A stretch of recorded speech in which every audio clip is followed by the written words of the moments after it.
Bukan hanya derby Milan pada semifinal Liga Champions yang akan kita tonton, tetapi juga ada 5 perwakilan Serie A di seluruh kompetisi Eropa.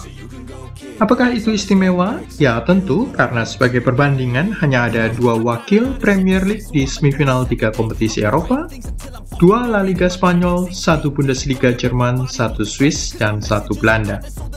Tidak ada wakil dari Liga Portugal maupun Liga Prancis. Belgia mengirim 3 tim di perempat final, 1 di Liga Eropa, 2 di Konferensi Eropa, tidak satu pun yang lolos. Termasuk di antara mereka yang gagal melaju adalah pasukan Erik ten Hag, Manchester United, dan Chelsea di bawah arahan Frank Lampard. Dengan kata lain, sepak bola Italia adalah yang terbaik untuk saat ini.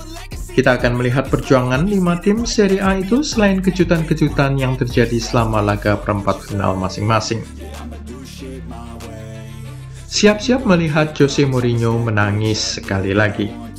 Waktu Roma lolos ke final Liga Konferensi Eropa tahun lalu, Jose Mourinho terlihat menangis terharu sebelum dia meraih trofi kompetisi kasta ketiga itu untuk musim pertamanya.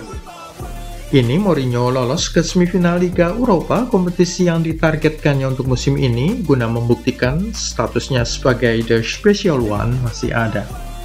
Jika Giallorossi sekali lagi bisa lolos ke final turnamen, maka Mourinho akan menangis bahagia lebih-lebih jika meraih trofi Liga Eropa kali kedua dalam hidupnya setelah Manchester United pada tahun 2017.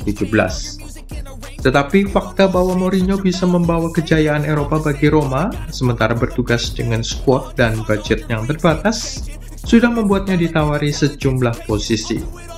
Al Nassr di Arab Saudi dan tim nasional Brasil misalnya dilaporkan menjadi 2 dari sejumlah pihak yang meminati jasa Mourinho. Roma lolos dengan susah payah. Feyenoord, tim Belanda yang menjadi lawan mereka di perempat final, adalah tim yang sama yang mereka hadapi di final Konferensi Eropa pada tahun lalu. Tidak heran jika tim asuhan Arne Slot itu berambisi membalaskan dendam. Tetapi Mourinho adalah seorang master untuk urusan kompetisi piala dalam durasi pendek seperti ini. Setelah tertinggal 0-1 dari hasil leg pertama di kandang Feyenoord, skor setelah 90 menit 2-1 berkat gol-gol dari Leonardo Spinazzola dan Paulo Dybala 1 menit menjelang akhir. Para pendukung Giallorossi dibuat berdebar oleh gol pemain Brasil, Igor Paixão, selang 10 menit sebelum peluit panjang.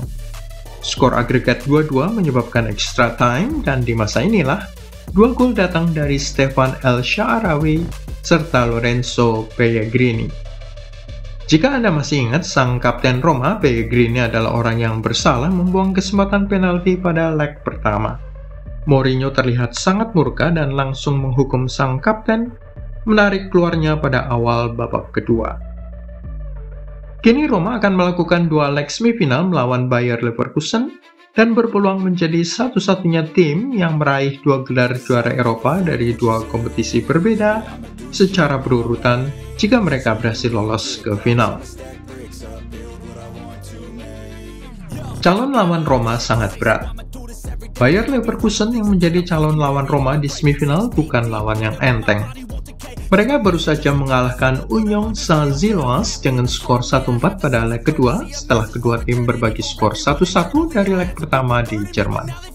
Hebatnya lagi, laga leg kedua ini dilangsungkan di kandang tim Belgia tersebut di Lotto Park di kota Anderlecht, dan Leverkusen sempat unggul 3 gol sebelum tuan rumah membalaskan 1 dan tim tamu menutup dengan skor 1-4. Ada figur legenda Real Madrid, Bayern Munchen, dan Liverpool, Xabi Alonso, di belakang tim Bundesliga ini. Mereka sempat menghuni posisi zona degradasi pada awal musim sebelum direksi klub memutuskan untuk memecat pelatih sebelumnya, Gerardo Seoane, dan mengukuhkan Xabi Alonso sebagai pelatih anyar pada bulan Oktober. Dan setelah 4 pekan bolak-balik di zona merah, Xabi Alonso kemudian membawa Leverkusen naik ke ranking 6 saat ini di papan klasemen Bundesliga. Dalam perjalanan ke urutan 6, die Werkself mengalahkan Bayern Munchen 2-1 yang berujung pemecatan Julian Nagelsmann, dan juga mengalahkan tim urutan ketiga Union Berlin dengan skor telak 5-0. Jadi, sudah bisa dibayangkan kemampuan skuad Xabi Alonso dalam membuat repot pasukan Jose Mourinho di semifinal Liga Eropa. Kehormatan Juventus dipulihkan di Serie A dan Eropa. Beberapa jam sebelum turun untuk leg kedua, Bianconeri dikejutkan dengan kabar dikabulkannya banding mereka di Italia untuk hukuman pemotongan 15 poin pada bulan Oktober tahun lalu. Sebagai akibatnya, 15 poin dikembalikan dan posisi awal dipulihkan sesuai perolehan poin sejauh ini, yaitu urutan ketiga klasemen Serie A di bawah Lazio dan di atas AS Roma. Tidak mengherankan jika situasi ini menyebabkan Juventus tampil bersemangat dan mampu menahan serangan-serangan Sporting Lisbon.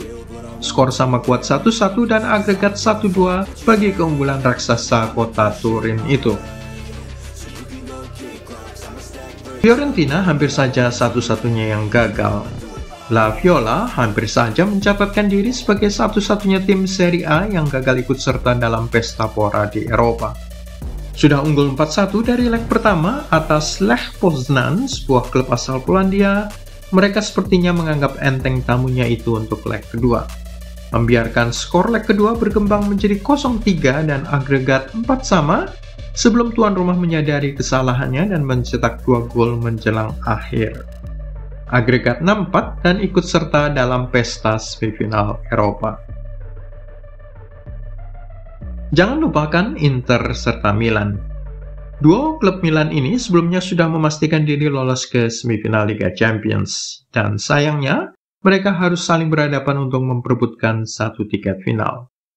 Bagi Nerazzurri, ini merupakan kesempatan pertama lolos ke semifinal Liga Champions sejak tahun 2010, saat mereka kemudian melaju ke final dan berhasil merebut trofi kuping besar.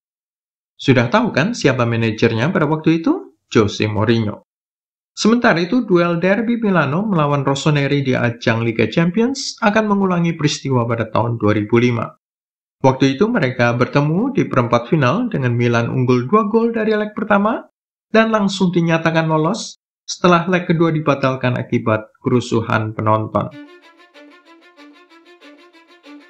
Bukan hanya tim Italia, manajer Italia pun dominan. Mari kita lihat figur-figur penting penentu taktik permainan 12 tim yang lolos ke semifinal 3 kompetisi Eropa ini. Milan diarahkan oleh Stefano Pioli, Inter oleh Simone Inzaghi, keduanya orang Italia. Demikian juga Real Madrid dilatih Carlo Ancelotti. 3 manajer Italia di 4 besar Liga Champions. Satu sisanya Manchester City dilatih manajer Spanyol Pep Guardiola.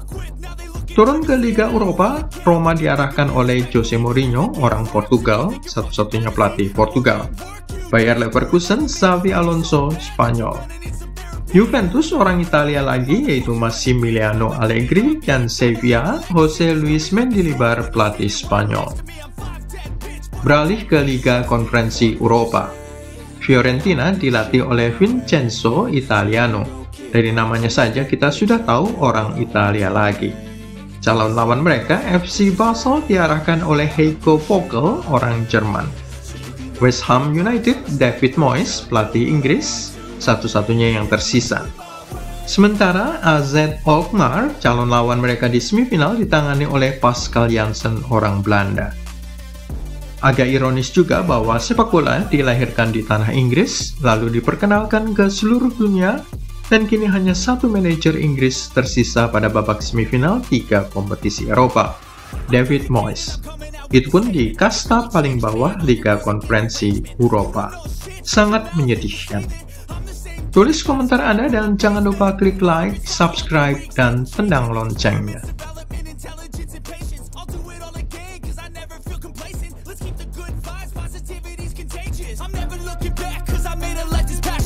A college graduate suppressing all his talents, yeah. He found a way to go and change, become an advocate for taking control of your life, go out and battle. And you think you have a dream, then act on it. Get after it, get out your head and fucking capture it. You got one life.